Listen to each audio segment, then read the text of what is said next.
Sarah Collins Home. ഇതിപ്പോൾ മട്ടാഞ്ചേരിയിലെ Sarah saint എംബ്രോയിഡറിയുള്ള ഷോപ്പായിട്ട് ഇന്നറിയപ്പെടുന്നെങ്കിൽ 1948 മുമ്പ് Israel രാജ്യം വന്നതിന് മുമ്പ് ഇവിടെ 2000 കൂടുതൽ ജൂതന്മാർ താമസിക്കുന്ന ഒരു തെരുവാണ് ജൂതം. 4 സിനഗോഗ് ഉണ്ടായിരുന്നു. അതിൽ ഇപ്പോൾ നിലവിൽ ഒരു സിനഗോഗും ബാക്കി 2-3 വീടുള്ളൂ നിലവിൽ.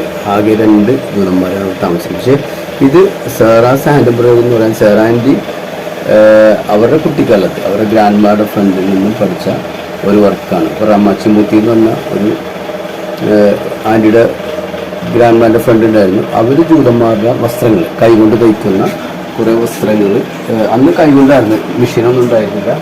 ആ കാലഘട്ടത്തിലാണ് ആൻറ്റി തയ്ച്ചത്. പിന്നെ അത് ജൂത വെഡ്ഡിങ് ഡ്രസ്സ് ഇതിപ്പോൾ ഡെമോ ചെയ്തിട്ടിരിക്കുന്നതാണ്. ശരിക്കും ഒരു സിൽക്കിൽ കൈകൊണ്ട് ഒടിച്ചു കുത്തുന്ന പറഞ്ഞ ഒരു പൈതൃകമായിട്ടുള്ള വളരെ പഴക്കമുള്ള വർക്കുണ്ട്. ആ വർക്കുണ്ട്. ഇതിപ്പോൾ ഡെമോ ആണ് നമ്മൾ ഇത് ജൂതന്മാർ ഉപയോഗിച്ചിരുന്ന മുണ്ടാണ്. പക്ഷെ ഞാനിതൊരു ഫോട്ടോ കാണിച്ചു തരാം. അപ്പോൾ ആ വർക്കാണ് ആൻറ്റി പഠിച്ചതെങ്കിൽ ഒന്ന് കട്ട് ചെയ്ത്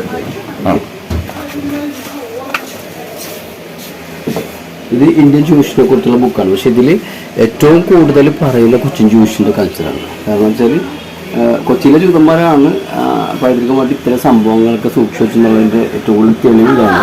ഇപ്പോൾ ഇന്ത്യയിലെ ജൂതന്മാർ എവിടെയൊക്കെ ഉണ്ടായി. ഇപ്പോൾ അതിനകത്ത് കേരളത്തിൽ, ബോംബെയിൽ, ഇങ്ങനെ ഓരോ ഏരിയയിൽ. ഇത് ഹിബ്രുവിലാണ്. എനിക്കിപ്പോൾ നമുക്ക് മനസ്സിലാക്കാൻ പറ്റും. ഇത് നമ്മൾ കേരളം കണ്ട് നമുക്കറിയാലോ. ഇപ്പോൾ കേരളത്തിൽ ചെന്നമംഗലം, പറവൂർ, മാള ഇങ്ങനെ ഉണ്ടായത്. അപ്പോൾ അവരുടെ ആ ഒരു ഡ്രസ് കോഡ് ഇന്ത്യൻ ആയിരുന്നു. അതിനകത്ത് കുറച്ച് പേരുകൾ മറക്കേണ്ടതും ഇത് അവരുടെ ഇങ്ങനത്തുള്ള സാധനം പാറഹയിൽ. പിന്നെ ഒരു മിനിറ്റ്, ഇതാണ് സാറാൻറ്റി എന്ന് പറഞ്ഞ സാറക്കോൺ ആൻറ്റിയുടെ വെഡ്ഡിങ് പിക്ചറാണ്. അതുപോലെ തന്നെ ജൂതന്മാരുടെ ട്രഡീഷണൽ ആയിട്ടുള്ള കുറേ വർക്കുകൾ. ഇതാണ് കല്യാണ പുടവ. ഇത് പുടവ എന്ന് തന്നെ പറയുന്ന ഒരു മുണ്ടാണ്. പക്ഷേ ഈ വർക്കാണ് സിൽക്കിൽ ഇങ്ങനെ കൈകൊണ്ട് ഒടിച്ചു കുത്തുന്നതാണ് പറയുന്നത്. ഇതിപ്പോൾ നമ്മൾ ചെയ്യുന്നുണ്ട് ഇസ്രായേലിൽ ഓർഡറിന് വേണ്ടി മാത്രം. ഇങ്ങനെ വധുവരന്മാർ ഇതുപോലെ വധുവരന്മാർ ഇങ്ങനെ നിൽക്കുന്ന എടുപ്പ്. ഇത് കാപ്പ എന്ന് പറയും. ഇത് ഡ്രസ്സ്. ഇങ്ങനെ ഇവരുടെ ആ ഒരു സ്റ്റൈലിൽ ഇന്നും നമുക്ക് ചെയ്യാൻ പറ്റിയത് ആൻറ്റിയുടെ ഗ്രാൻഡ്മായുടെ ഫ്രണ്ട്. എനിക്കൊന്ന് യൂട്യൂബിലൊക്കെ 1937 ഒരു വീഡിയോ ഉണ്ട്. ആ വീഡിയോയിൽ ആൻറ്റിയുടെ കുട്ടിക്കാലത്ത് ആൻറ്റി കൂടെ നടക്കുമ്പോൾ ഗ്രാൻഡ്മാൻ്റെ ഫ്രണ്ട്. അങ്ങനെയാണ് ഞാനിതൊക്കെ കൂടുതൽ ആൻറ്റിയുടെ കയ്യിൽ നിന്ന് കുറേ സ്റ്റോറി കേട്ടു. പിന്നെ കുറേ നാൾ കഴിയുമ്പോൾ കുറേ വീഡിയോ നമ്മളിപ്പോൾ ഇന്നാണ് ഇൻ്റർനെറ്റൊക്കെ ഇറങ്ങുന്നത്. ആൻറ്റി ഉള്ളപ്പോൾ അത്ര അവൈലബിൾ അല്ല യൂട്യൂബൊന്നും. പക്ഷേ 1937 വീഡിയോയിൽ ആൻറ്റി പറഞ്ഞ സ്റ്റോറി വെച്ച് നോക്കുമ്പോൾ ആ ഒരു ഫാമിലിയെ കാണാൻ പറ്റുന്നുണ്ട്. അപ്പോൾ ആൻറ്റി അവരിൽ നിന്ന് പഠിച്ച പാട്ടുകൾ, പിന്നെ അവരുടെ പാട്ട് പുസ്തകം.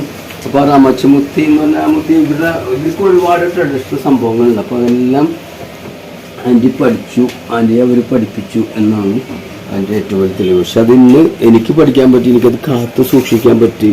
അപ്പോൾ പറ്റുന്നിടത്തോളം പോവാം എന്നാണ്. ഇത് ഇപ്പോഴത്തെ പാട്ട് പുസ്തകമാണ്. ജൂത മലയാള പാട്ടുകളാണ്.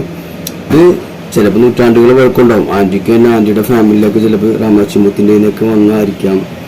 അപ്പോൾ ഇപ്പോൾ തന്നെ ഉണ്ട് പ്രിൻറ്റിലാണ്ട് പെൻസിലുകൊണ്ട് വരച്ച് ഇതിന് അപ്പോഴും ഫ്രണ്ട് പേജ് ഏതൊക്കെ പാട്ടാണെന്നൊക്കെ തന്നെ പറയുന്ന മലയാള പാട്ടിനെ കുറിച്ചൊക്കെ ഓരോ പാട്ടിൻ്റെ ഉള്ളടക്കം കൊടുത്തിട്ടുണ്ട്. അപ്പോൾ അവരെത്രത്തോളം ആധികാരികമായിട്ട് എഴുതിയിരിക്കുന്ന ഓരോ പാട്ടുകളും ഇന്ത്യൻ്റെ പാട്ടാണെന്നുള്ള പേജുകൾ വരെ കൊടുത്തിട്ട് വേണ്ട 1908 ആൻറ്റി ഇട്ടേക്കായിരിക്കും, അല്ലെങ്കിൽ അവരാരെങ്കിലും ഒക്കെ എഴുതി പോകുന്നതായിരിക്കും. അപ്പോൾ അത്രയും പഴക്കമുള്ളൊരു ബുക്കാണ്. കാര്യം കാണും നമുക്കറിയില്ല എൻ്റെ പഴക്കം. ആൻറ്റി പാടി പഠിച്ച പാട്ടാണ്.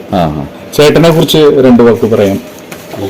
ഒരുപാട് ഉണ്ട്. പക്ഷേ എൻ്റെ പേര് താഹ ഇബ്രാഹിം. ഞാൻ മുസ്ലിംസാണ്.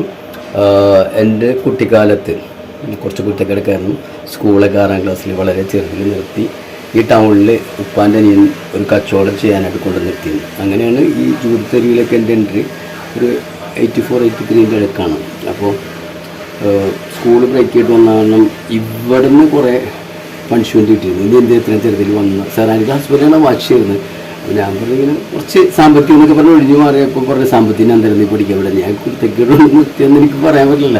അപ്പോൾ അങ്ങനെ ഉള്ളൊരു ബന്ധം പിന്നീട് ഇവർ ആരും ഇല്ല എന്നുള്ളൊരു കണ്ടീഷൻ. പിന്നെ അങ്കിൾ കുറേ സഹായങ്ങൾ ചെയ്യും. അങ്കിൾ എന്നെ സഹിക്കുന്നു. ആൻറ്റിയായിട്ട് വലിയ ഇഷ്ടമൊന്നും ഉണ്ടായില്ല. ആൻറ്റി വേറൊരു ലോകത്താണ്. ആൻറ്റി തയ്യൽ, കുക്കിങ്, ഫുഡ്, പാട്ട് ഇങ്ങനെ. അങ്കിൾ മ്യൂസിക് ഉണ്ട്. പിന്നെ അങ്കിൾ ഹിസ്റ്ററിയാണ്. ജേക്കബ് എലിയൊക്കെ എന്നാണ് പേര്. അങ്കിൾ ഇവിടെയാണിത്. അപ്പോൾ ആൻറ്റിക്ക് തന്നെ ഇവർ പ്രണയിച്ച് കല്യാണം കഴിച്ചാണ്. അവരുടെ